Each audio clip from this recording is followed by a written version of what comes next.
From the number one station, this is a story about. Silakan.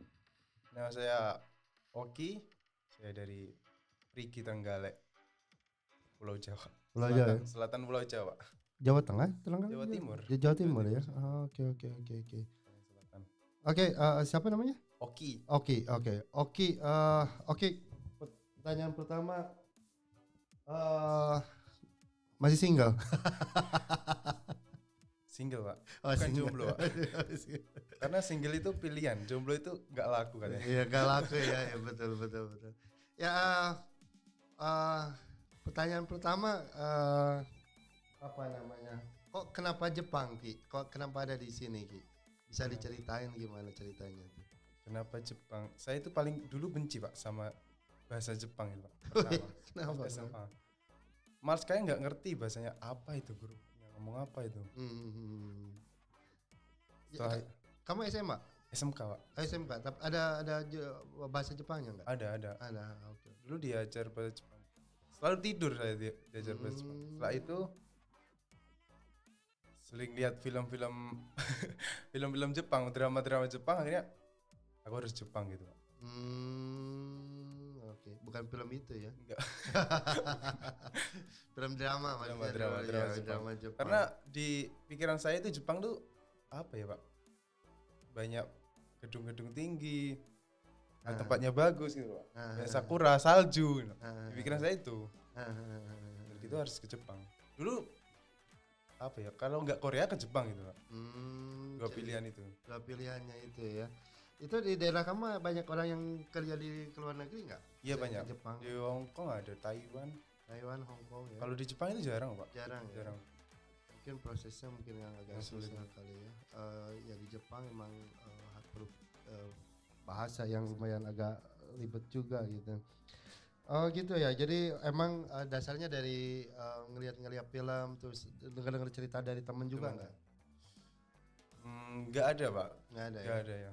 Cuma lihat-lihat film gitu loh.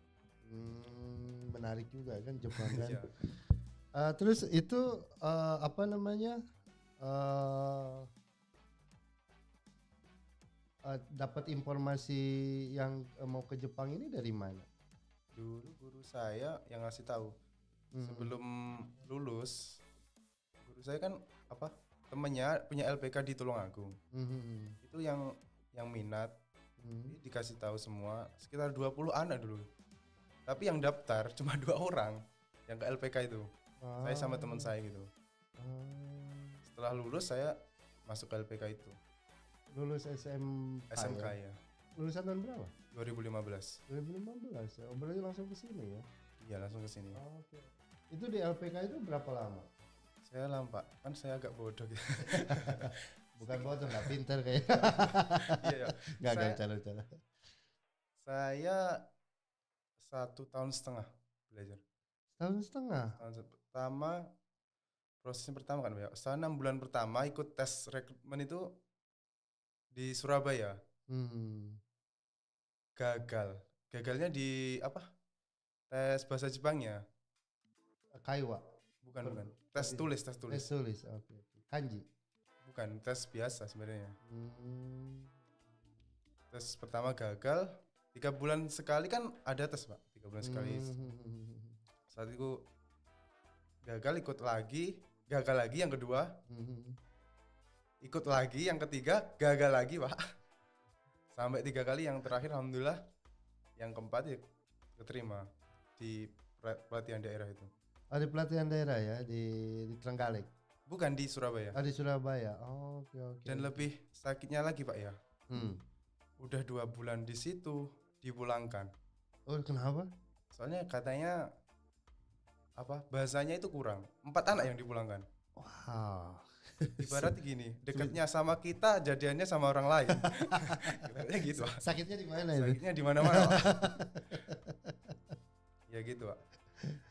Oh gitu ya, berarti gagal terus ya. Tapi Ya, kok nggak pantang menyerah gimana ceritanya kok Ya. tetap kekeh kita harus ke Jepang atau nanggung aja, Karena tanggung kecebur gitu kan? Karena menurut saya suatu yang besar itu bukan diraih dari proses yang kecil. Perlu ada air mata dan keringat yang harus dikeluarkan. Udah gitu ditinggal, Iya, tambah ditinggal. sakit. Saya itu masih ingat sampai sekarang. Saya Jumat sore itu dikasih tahu pengumuman pemulangan. Saya Jumat malam langsung pulang. Maksudnya telepon sensei saya gimana baiknya gitu. Ya udah, sensei saya langsung ya udah pulang aja. Saya pulang langsung nginep di LPK. Alhamdulillah paginya jam 8 itu ada wawancara rekrutmen di Himawari. Himawari LPK maksudnya. Iya, Himawari LPK di LPK Himawari. Ya alhamdulillah langsung keterima. Dari proses awal sampai berangkat ke sini tuh sekitar 5 bulanan lah. 5 bulan ya. 5 bulan ke sini ya. Itu prosesnya yang perbedaannya apa yang dari Surabaya, proses di Surabaya sama yang di Himawari LPK itu? Prosesnya kalau apa ya Pak? Kalau di Himawari itu langsung wawancara ke apa ya? Kumiai gitu loh Pak. Kalau di Surabaya itu di Asagao itu pakai tes gitu Pak. Tes untuk belajar bahasa Jepang sebenarnya. Jadi sebenarnya itu di 3 bulan di situ sebenarnya udah dapat job gitu kebanyakan. Kalau yang pintar, yang kayak yang menengah ke bawah itu sulit dapat jobnya. Tapi jenis pekerjaannya sama nggak? Enggak, beda-beda. Beda-beda ya di jobnya ya. Saya juga di Himawari itu kepontang-panting juga, maksudnya jobnya itu ganti-ganti terus Pak. Yang pertama saya di Tobi di Genba, terus ganti lagi maksudnya ganti lagi tuh kelas. Yang terakhir di peternakan sapi. Peternakan ya sapi ya. So emang begitu susahnya Jepang, bahasa Jepang? Gak susah sih Pak, saya aja yang kurang mampu. Nggak, maksudnya ada orang yang bagus. Saya juga jujur aja paling benci juga bahasa Jepang, bukan benci sih, susah untuk sampai sekarang aja nggak tahu kanji gitu kan karena malas belajar, ruwet. Dari benci jadi cinta Pak. Iya, Lama-lama. mudah-mudahan ya kan. Tapi tergantung kitanya juga. Oke, proses ke Jepangnya sekitar 5 bulan ya. 5 bulan kalau di Himawari. 5 hari. Habis itu dapat rencana apa namanya pas 5 bulan itu langsung berangkat ke Jepang. Langsung berangkat ke Jepang, tapi di pertengahan kan jobnya kan ganti-ganti gitu loh Pak. Oh, jadi ada proses. Berarti si pihak dari Kumianya itu suruh atau si Kumianya datang ke Indonesia wawancara gitu. Oke. Saya 3 kali Pak wawancara itu. Lulus. Ya maksudnya jobnya itu dapat job ini, nanti ganti lagi job ini, nanti ganti, yang terakhir ini di sapi nih. Di sapi ini ya. Dengan orang yang sama wawancaranya, sampai hafal sama saya. Oh kamu lagi. Ya.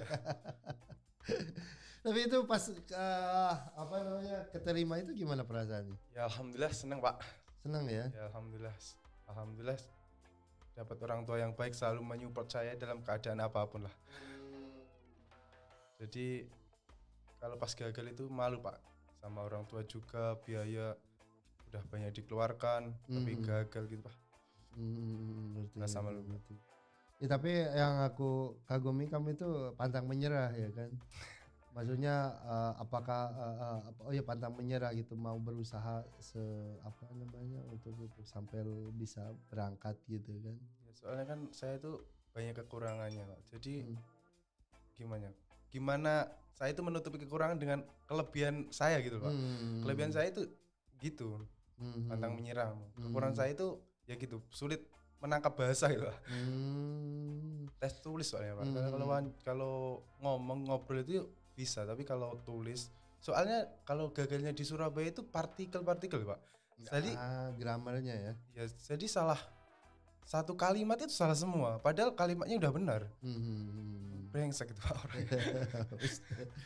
Jadi emang secara akademik itu hafalan itu emang agak-agak susah ya mungkin. Tapi kalau kerja sih nggak mungkin dipakai partikel-partikel itu kan. Ya emang seperti itu kalau di dunia pendidikan yang harus ditonjolkan emang akademik. akademiknya. Terus reaksi pertama orang tua gimana? Seneng banget pastinya ya. Alhamdulillah seneng banget sampai syukuran di rumah. Sudah di rumah. Iya, suruh- Undang keluarga iya, gitu. undang keluarga di rumah. Mau berangkat juga undang keluarga di rumah syukuran. Alhamdulillah Pak, udah 1,5 tahun loh, Pak. Hampir ya 1,5 tahun lebih loh, Pak. Alhamdulillah seneng lah Pak. Oke, syukur kalau gitu. Itu syukurannya berapa? 7 hari 7 malam? 1 hari cukup. Karena 1,5 tahun tunggu ya kan. Soalnya gimana Pak, di kampung itu kebanyakan kan apa ya, omongan orang gitu Pak, yang Iya. kok nggak berangkat gitu loh Pak. Jadi tangan saya cuma 2, itu tutup aja kupingnya. Iya betul. Emang kadang kita harus apa ya, nggak peduliin mereka juga kan, karena emang kehidupan kita selama Itu proses. di rumah saya itu kita yang kerja, mereka yang ngitungin. Ya malah sama seneng dong. Kita yang kerja, mereka yang ngitungin gaji kita. Tapi yang nikmatin siapa? Kita Ya makanya nggak bisa heran kalau gitu, santai